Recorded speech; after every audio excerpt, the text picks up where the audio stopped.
Hello, hello, hello. If you are watching live, say hello in the chat. Of course, always check tech here, make sure we're going.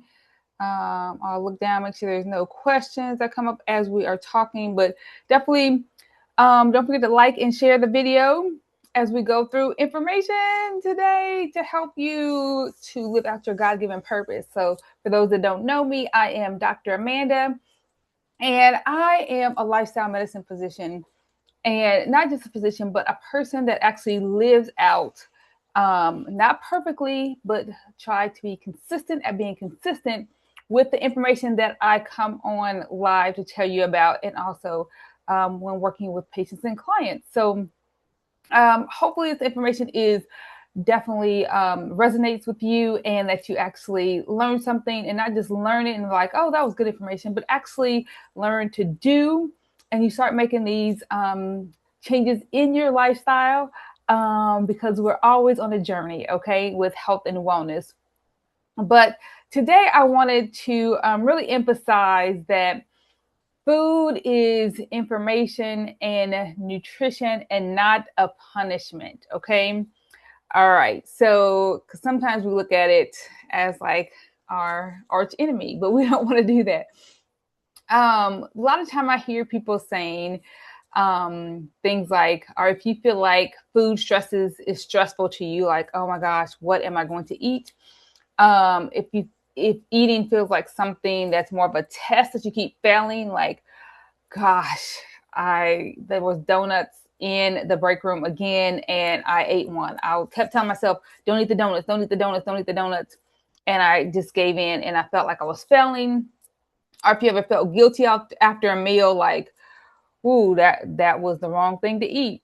Anything like that. Like, if those are the thoughts that go on through your mind, you are not broken, okay? You're simply taught the wrong way to think about food, okay? So we do not want a bad relationship with food, because unfortunately there's some people out there that actually have food disorders, and it really can be from the way that you were brought up, or from society, things that are looking at, because we've been told like food is bad, that is food is cheating, like I'm having a cheat day, or that you need more willpower, or you just need to eat less. Like, how many of us have heard that? Like, and I was like, I'm even guilty of that before. Like, you don't need to eat so much. Like, eat less, okay? But that's just how we were taught. Some of us were taught how to think about food, and therefore we have that, you know, friction when we think about eating, or when it comes to our relationship with food.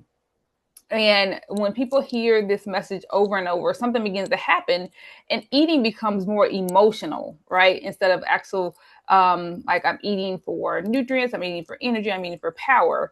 So people start feeling proud when they eat perfectly, instead of like eating for nutrients. They feel ashamed when they don't eat perfectly, right? And what is eating perfectly? I still got to figure that out too. No, but you can be frustrated because results never seem to last, because you're not eating that perfectly. But here's the truth: most people were not taught that food is not a test of your discipline. Food is more information for your body. So every single time that you eat, your body receives a signal. How about that? So, signals that can affect your metabolism, signals that can affect your hormones, signals that can affect inflammation, signals that can affect your energy. And your body is not judging you, okay? Your body is just responding to signals that it's receiving, okay? So the signals that it's receiving. And so make sure I don't see any questions about that, because sometimes people are like, oh, what? Or if this something that you are an emotional eater, and you feel like, you've been eating things, and you've been battling with eating things of that nature. So again, put your questions in the chat, and I'll look at those as we go along. So again, our body responds to the signals, and our food is our signals that we receive. Okay, so once you understand that, something powerful actually happens when we actually realize that our food is signals. That means eating stops being a battle, and it becomes more of a strategy. Hmm. So today I want to see if I can help you look at food differently. So again, not a punishment, not as guilt, not as trying to eat perfectly, but as one of the most powerful tools you can have to help your body heal. We talked about that before, right? Our bodies are miraculous creation, and actually eating food and actually food is medicine, and food can actually help heal our body. Okay. So our body is incredibly intelligent. It is constantly listening to whatever we eat. And every meal sends a message into our body. Okay. So again, I don't want you to think about that in a negative tone, but more in a positive way. Okay, so what can we tell our body by the foods that we eat? Okay, so those messages can influence things like again insulin, metabolism, inflammation, and in simple terms, our food tells your body what to do next. So what are we going to do? So food can tell our body to store energy, which sometimes we really don't want to do, right? Because usually stored energy is as fat. We can tell our body to burn energy, and we want to do that, right? We want to get rid of fat, and we don't want to actually have things build up in certain places. Our food can tell our body to repair cells, right? So when we eat certain foods, it actually helps to repair the damage that's done. Green leafies, think about those green leafy vegetables. Food can tell our body to calm down inflammation. So foods that are anti-inflammatory, or sometimes food can trigger more inflammation, like our salts and sugar. So those things, again, we just look at body. What is our food telling our body at the time? So again, it isn't about labeling foods as good foods or bad foods. It's about understanding what the signal is that is being sent to our body. So what signal is the food being sent to our body? Okay. So, for example, let's say if we eat foods that digest extremely fast, so that's the highly processed foods, very little fiber, because fiber helps slows down the digestion. Our blood sugar rises quickly when the food is digested quickly, because it goes straight into the bloodstream. Every single thing that you have, insulin rises, and insulin's job is to what? Store energy. Mm. That's why a lot of patients that I have come across like they're like when they hear insulin, they're like, oh man, I'm going to gain weight, especially after being diagnosed with diabetes. And they're like, oh, my doctor put me on insulin and then I started gaining weight, because initially they were like they felt like they were losing weight with diabetes. And that can be a case, that can be a sign like you're losing weight no matter how much you eat. You're always thirsty. And I'll tell people, I was like, well, that's because you were peeing out your nutrients. So like all the sugar was going into your urine. And so you weren't really storing energy, right? And so the insulin's job is to store energy. So it was reversing that. And so now the foods that you're eating is now being stored instead of being peed out in your urine, excreted out in your urine. And that does make a difference. So if we think about that, that actually does happen. Like in real terms, you think about people that have that. Okay. So insulin, again, it's not an enemy. It's a normal hormone. Like we need energy. So that's what the hormone is there for. It's actually store energy. We just don't want to store too much energy. Okay. All right. So when those spikes, the blood sugar spikes happen all day long, the body gets very good at storing energy. And again, what I say that when we store energy, most of the time it is stored as fat for us, especially especially when it's a highly processed food, and it's not.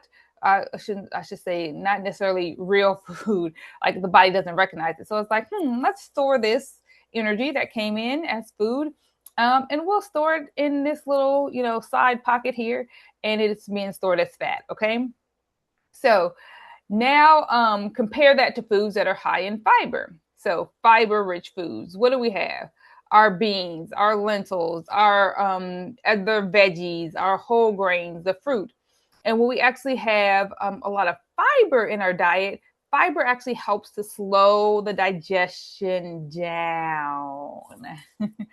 So instead of those big blood sugar spikes, the blood sugar rises more gradually, slowly, okay? And it helps us to stay full longer, okay?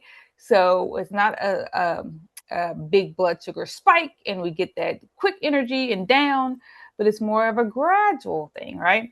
And so this sends a completely different message to your metabolism, okay? It says instead of storing everything, like everything that comes in, we're going to store because there's so much energy that at one point in time, we can't use it all at once, so we're just going to store it here. Energy is coming in steadily, and it's telling the body that it's safe. So we have some energy coming in. It's not fight or flight. It's not feast or famine. It's a trickle, just steadily rolling along. So we know we're going to have energy. So no need to actually store it. And so then food can also help from there when we don't have to store it all. We can use it, and it can say, let's help the body repair instead. So we use the body's the food.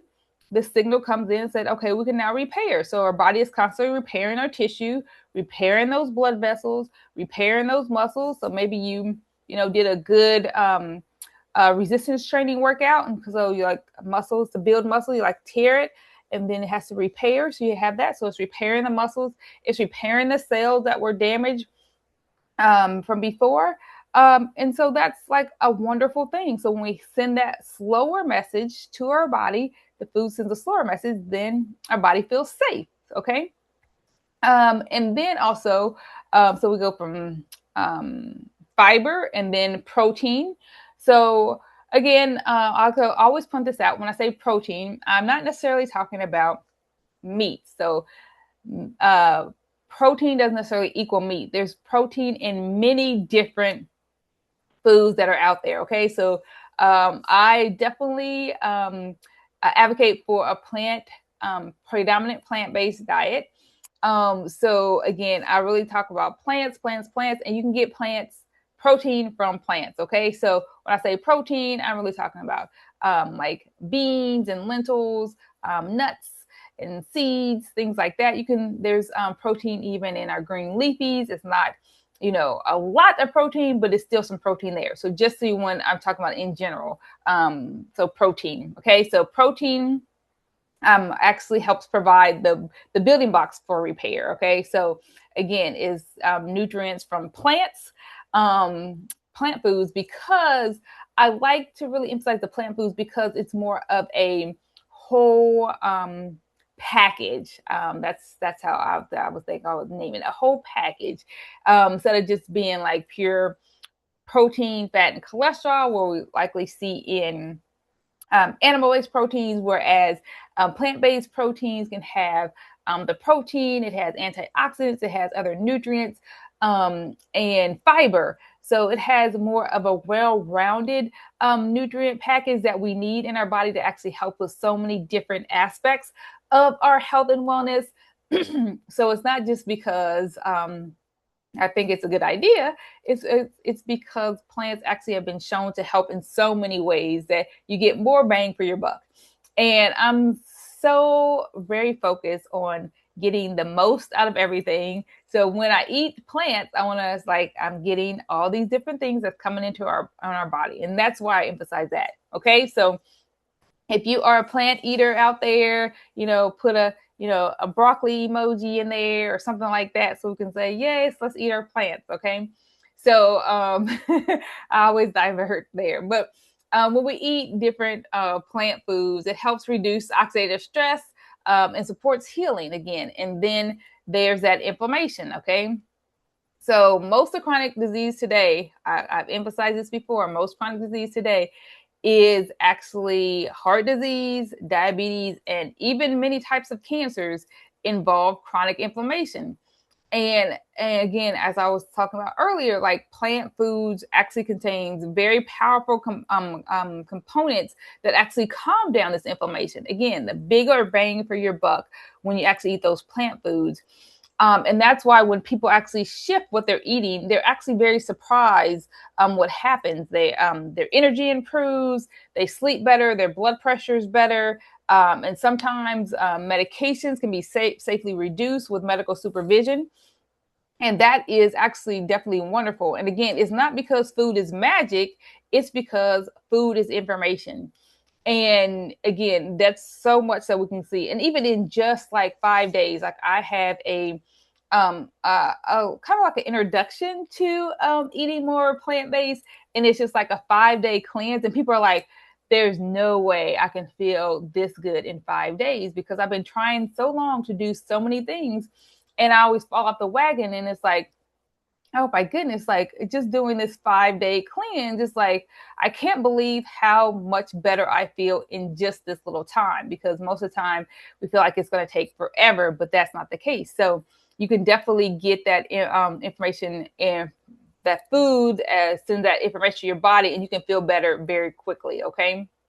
So let me now share something with you that I see in patients all the time. Okay. So people walk into the practice virtually now, completely exhausted, not necessarily physically exhausted, but sometimes people feel tired, but emotionally exhausted. Okay. Because they've tried all sorts of different types of diets. Oh my goodness. The yo-yoing diets. Oh my goodness. From low carbs, keto, calorie counting, meal replacement shakes, fasting plans, weight loss apps. And like this was me. Like I tell you, I've been on a 30-year journey in health and wellness. I've done a low carb. I didn't do I've never done keto because I became a vegetarian before I did knew about anything like keto. But I did a lot of calorie counting. I did a lot of replacement shakes, fasting plans, which are not bad. Like I said, neither of these are bad, but it's just like they've tried so many different things. And again, all these things work because they've actually been shown to work, because they're actually people that do them, and they actually lose weight for a while, but eventually the weight comes back, and sometimes more than before. So they like lost 30 pounds, but then gained 50, and after years of this cycling, and I've seen this in patients for years. They're like, oh, yes, they're doing good.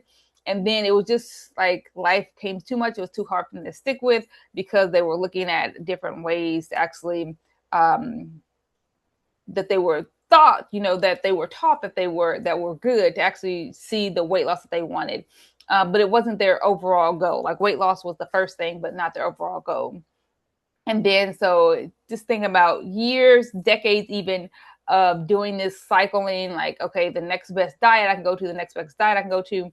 And it is just like people start believing that it's them, that they're broken. Like, I just don't have the discipline. My metabolism is broken. I guess this is just where my body is. Like, this is just my family. Everybody in my family looks like this. So this is just what happens as we get older. But that's not really what I want you to hear, though. So most people are not failing diets. The diets are failing them. And that's because most diets focus on restriction, eating less, cutting this out, avoiding this, don't eat after this time. And people are like, well, aren't you doing that with plant-based eating, plant predominant eating pattern? Like, again, we're not focusing on good and bad. We're focusing on adding more things. So I really want you to have that mentality.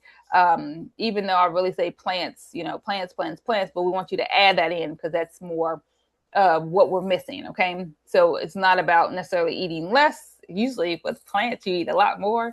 But eventually after this restriction, and like I said, that's why usually most diets work, because it's the restriction for that short period of time. Our body starts to push back. It's like, no, I want to eat. I want this. And the hunger hormone rises, the energy level drops, the cravings start to increase. And that's why I see a lot of people start to talk about cravings. Oh, I'm starting to have these cravings again. And again, your body is not trying to sabotage you or trying to work against you. It's just trying to survive. It's like, wait a minute, I'm not getting the information I need from my food. What's going on? And it's not, we don't want to focus on the punishment-based eating, because it almost always leads to burnout, right? Our body's like, I can't deal with this. So our body is designed for nourishment and consistency, not cycles of deprivation. Okay. But we're not meant to eat all the time. We're not, there's time for our bodies not to eat. And that is definitely very important. So I like to emphasize that too. But but we're supposed to have a consistent influx of nutrients that come into our body. So we're not grazers. We should not be grazers because our body does need that time to recover and to repair. It doesn't need that constant information. So just think about when we think about food as information, that sometimes you get bombarded with too much information. It's like overwhelm, and then it just like goes like, so we don't want that. Okay. So we want to think of shifting everything here. So no food is moral. Food is contextual. So we want to think about that. So one meal does not define your health. And that is so important. So we do not want to feel guilty about eating certain things.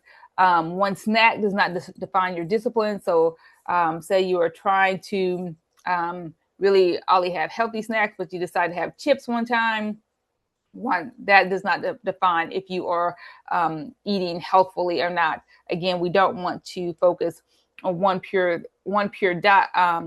meal, one pure snack, anything like that. Okay. So what matters is your overall pattern. So we want to look at the whole aspect of things, like what are your daily habits? What are your weekly habits? What are your long-term habits? Again, we want to stop viewing food as either good or bad, but something when we do stop doing that, something definitely can actually incredible happen when we stop looking at food that is good and bad. It's like stop living in guilt and start living more curious instead of asking, did I mess up today? This is not, I didn't eat good. Too many foods were off. Okay. Instead, let's start begin asking ourselves, what signals did I send my body today? Did I send it nourishment, or did I send it inflammation? Did I send it stability, or did I send it chaos? And these are just questions that can change everything. Okay. It's just being more curious about what you're putting in your body, and not necessarily criticism, because that leads to more emotional eating. Okay. And we want to actually empower you to make better decisions around your food eating, instead of feeling guilty or feeling shamed into eating certain foods. Okay. So what would that look like? So food is information. Remember, that's what we want to think. Food is information. Food is medicine too. So sometimes that can be a negative effect too. So people think, like, oh gosh, I don't want to take medicine. But so let's now think of it as information. So also though, if you're on medicine, you can think of, I'm going to be replacing my food with then the medicine. But again, talk to your doctor. Okay. So food and information. Okay.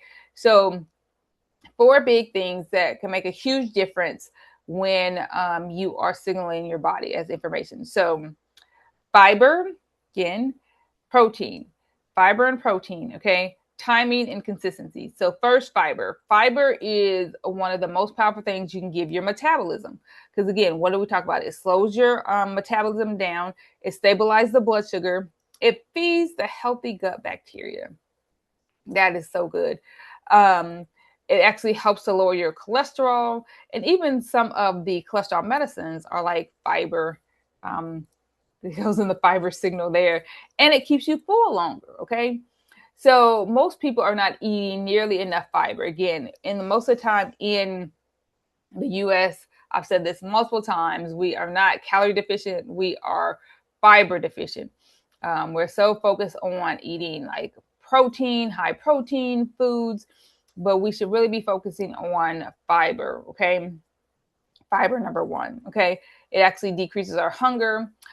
So again, what are fiber foods? Because we don't eat fiber, we eat food, right?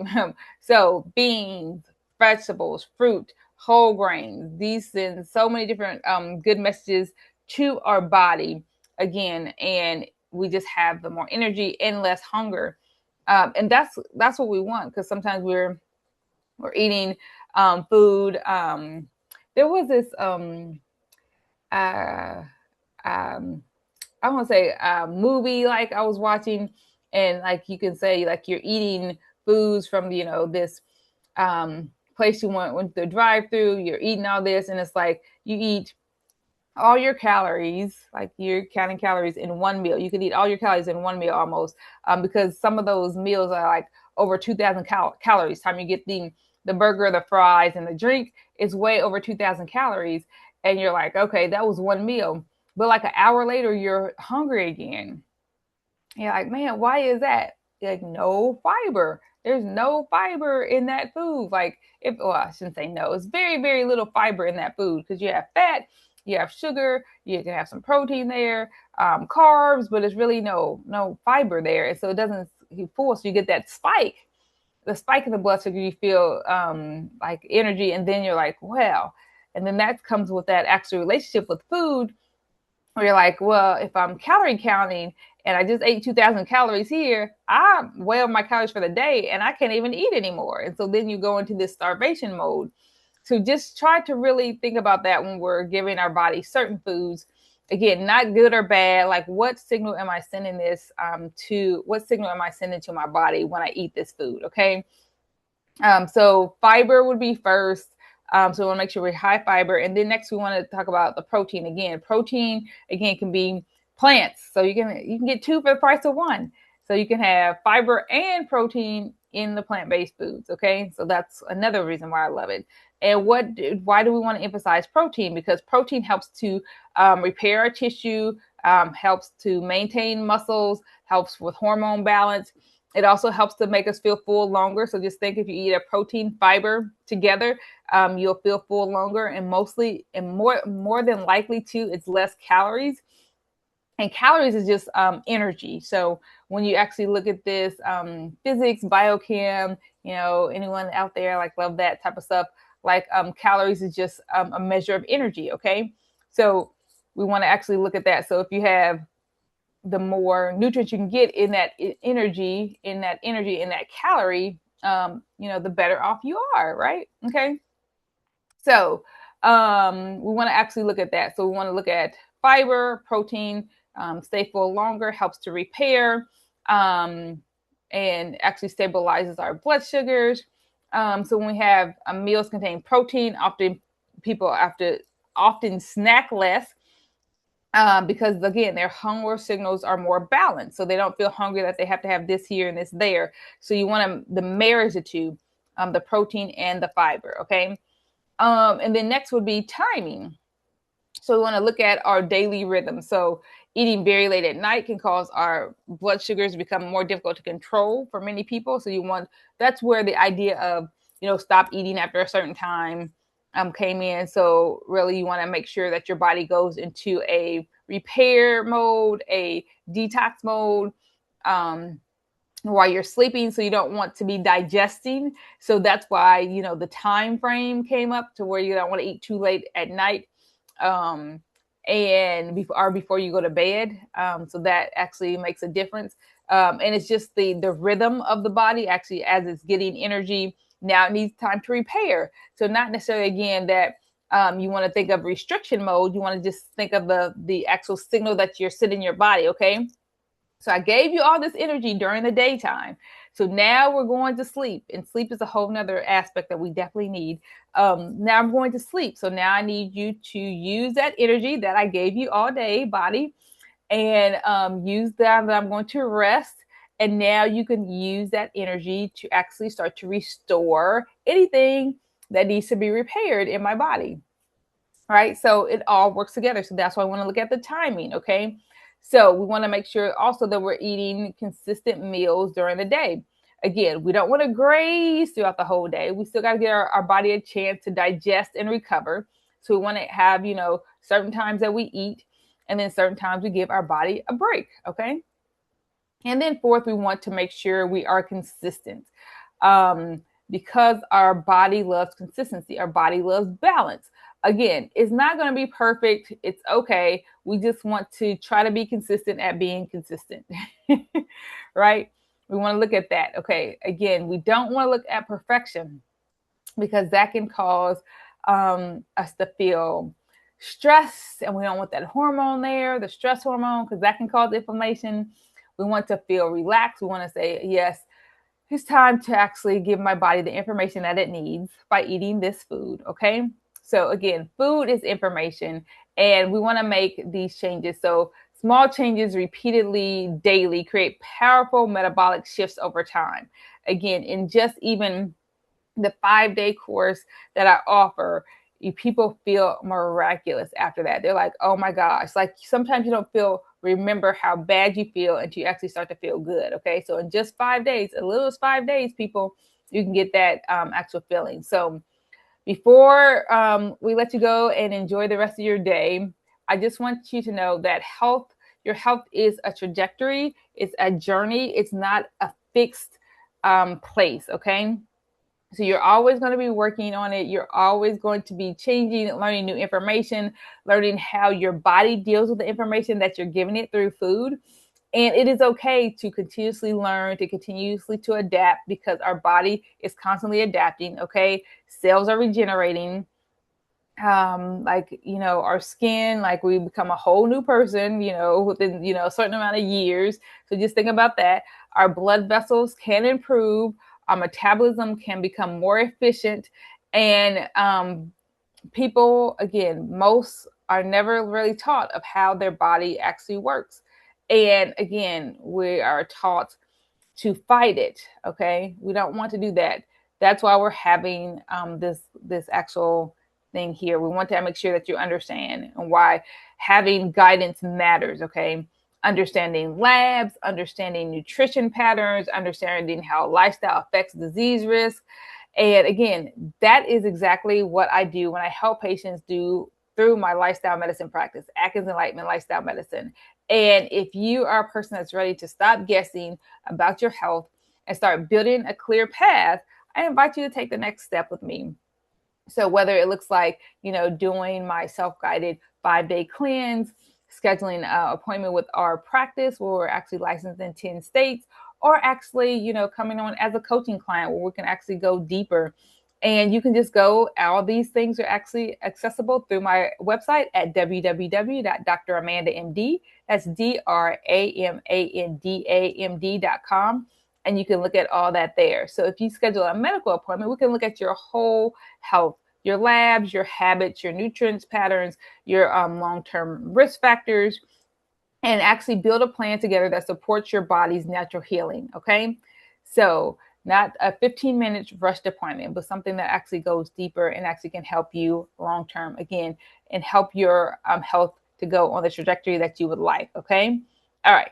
So now imagine with me for a moment that you're eating without guilt. You actually understand exactly the foods that help support your health. Okay. Imagine your blood sugars are stabilizing, your energy level is returning, your body is beginning to work with you instead of against you. That is the kind of transformation that is possible, not through punishment, but through understanding. Food is information. And once you start sending the right signals to your body, it has an incredible ability towards healing itself. All right. So thank you for being here today. Don't forget to like and share this video with someone that you know that could help it, because again, understanding can change everything. So let's make sure that we continue to help everyone. So share and like. All right. Bless the health to y'all. And I look forward to seeing you next time.